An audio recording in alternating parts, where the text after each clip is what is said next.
Quando comemorar a Páscoa, diga para todo mundo que quando se comemora a Páscoa é o primeiro mês do ano.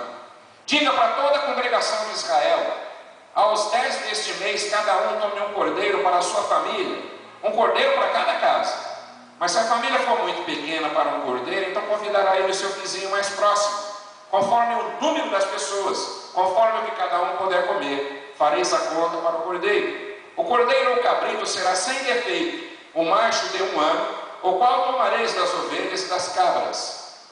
Vós os guardareis até o 14º dia deste mês, quando toda a Assembleia da Congregação de Israel o matará ao crepúsculo. O texto segue dizendo que, primeiro, eles estavam no Egito. Segundo, tinham que sair do Egito. Terceiro, Deus levanta Moisés para tirá-los do Egito. Quarto, o Senhor teve que endurecer muito o coração de Faraó para quebrá-lo no meio e fazer com que ele soltasse o seu povo de Israel. E a última atitude de Deus, depois de todas as pragas que o Senhor havia antes dado, foi dizer que o filho primogênito de toda a casa, de todo o reino egípcio, haveria de morrer. Todos morreriam, exceto, a não ser que, a menos que, do sangue derramado do cordeiro, eles pintassem os batentes das portas, para que o anjo da morte passasse e verificasse que aquela casa era a casa de um protegido, e não tocasse então no primogênito. Então, queridos, assim ficou conhecido este período, assim comemorou-se a Páscoa, porque a Páscoa, em primeiro lugar, é uma atitude vinda de Deus para livrar-nos da morte. Amém ou não? Amém. Isso você precisa guardar no seu coração. Porque sem derramamento de sangue, não há remissão de pecados. E sem remissão de pecados, a morte é certa. Todavia, quando há derramamento de sangue, há remissão. E havendo remissão, a vida ela é mantida, a vida é perpetuada. E isto é Páscoa. Amém? Então, todas as vezes em que o povo de Israel derramou o sangue do cordeiro, todas as vezes que o povo de Israel imolou o cordeiro para comer, estava lembrando que um dia a mão de Deus livrou da morte toda a nação de Israel, os seus primogênitos, a sua saída para a terra prometida. Por isso se comemorou a Páscoa. Então, Páscoa, o primeiro marco histórico da Páscoa é a saída do povo do Egito, a saída do povo de Israel do Egito, para seguir um caminho rumo ao deserto, até que chegasse à terra prometida. Amém?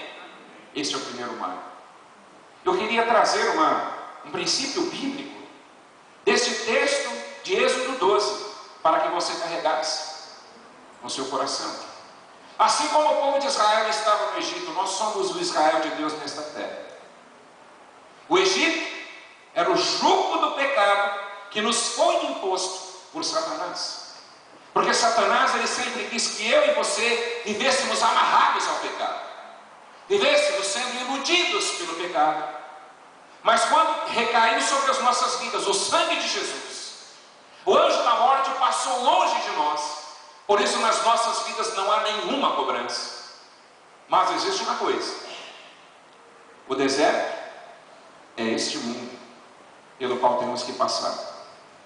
O deserto é este lugar onde você está vivendo a sua vida. E o Senhor Deus não quer que você morra no deserto. O Senhor quer que você viva e que você entre na Canaã celestial. Meu querido, quando o sangue do Cordeiro recai sobre nós, existe uma garantia vinda de Deus que nós vamos caminhar nesse deserto. Mas enquanto estivermos caminhando nesse deserto, nós vamos ver sinais, milagres, prodígios e maravilhas. Amém? Não foi assim com o povo de Israel? Sim ou não? Não foi assim com o povo de Israel? Quantas coisas o povo de Israel viu? O fogo para desviar no deserto à noite. Porque o deserto à noite é um lugar de frio extremo. A nuvem para guiá-los de dia.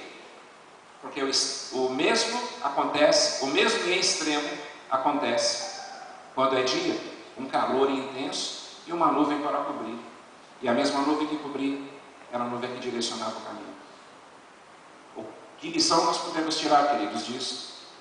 Não importa a dificuldade com que aquele que é lavado e remido pelo sangue de Jesus viva nessa terra. Para a sua vida, nunca vai faltar direção do Senhor. Amém? Repita isso para o seu irmão que está do lado. Para a sua vida, nunca faltará direção do Senhor. Porque Ele mandará fogo do Espírito Santo à noite e a Shekinah pela manhã. Glória a Deus.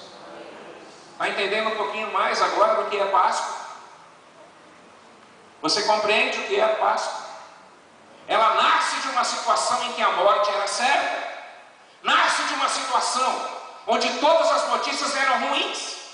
A Páscoa nasce do intuito de um Deus, das intenções do coração de um Deus, que deseja livrar o seu povo do jugo de um faraó, de um homem que escravizava os seus filhos. Nasce aí. Todas as notícias eram ruins. Como pode este povo e este homem com um cajado, que já tem certa idade, junto com seu irmão, tirar 1 milhão de pessoas para fazê-las adorar a Deus no deserto e por fim chegar a uma tal de nova terra ou Canaã?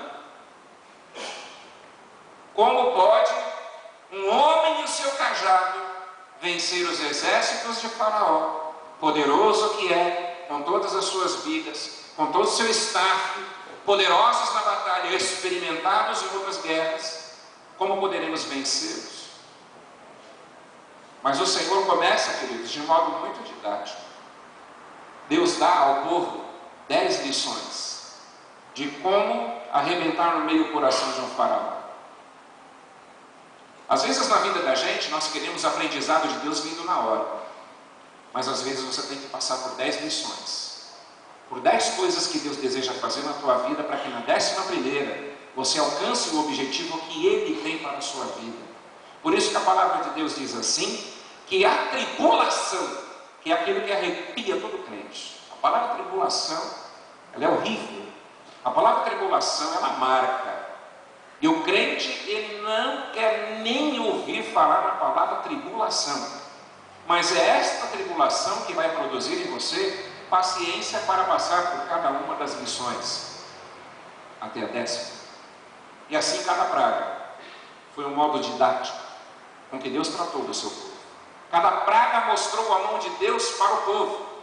Cada uma das pragas que foram enviadas à face do trono de Faraó trouxe a ele a certeza de que ele não estava lidando com um homem e seu cajado e seu irmão camponês, mas trouxe-lhe a certeza de que ele estava às voltas com um Deus poderoso, um Deus que pode tirar a alma, matar o corpo e jogar a alma no inferno, um Deus zeloso de boas obras, mas um Deus que diz: eu sou aquele que mata e aquele que fere, eu fiz o certo. Olha só que coisa terrível. Então, queridos, essas coisas foram ditas para Moisés. E quando você for à presença de Faraó, não precisa nem falar muita coisa, diga que eu sou a mandando o povo sair de lá. Eu sou, está mandando que ele liberte o meu povo para me adorar no deserto. Então, meu querido, olha, chame de Páscoa tudo que te liberta. Amém? Quando você estiver passando uma situação difícil, lembre-se que pela Páscoa existe garantia para a tua vida de que dias melhores vão chegar. Quando você estiver passando por uma situação difícil, lembre-se que foi dada uma quantidade de tempo para que você vivesse. E esta quantidade de tempo, ela vai te arrojar para um futuro certo. Amém? Amém ou não? Amém. E Páscoa é quando eu tenho a certeza de que eu tenho um Deus que trabalha na minha vida sob algo chamado providência, e que na minha vida não tem coincidência, mas todas as coisas cooperam conjuntamente para o bem daqueles que amam a Deus e são chamados segundo o seu propósito. Eu não posso pegar uma parte do versículo e desprezar a outra. Todas as coisas cooperam conjuntamente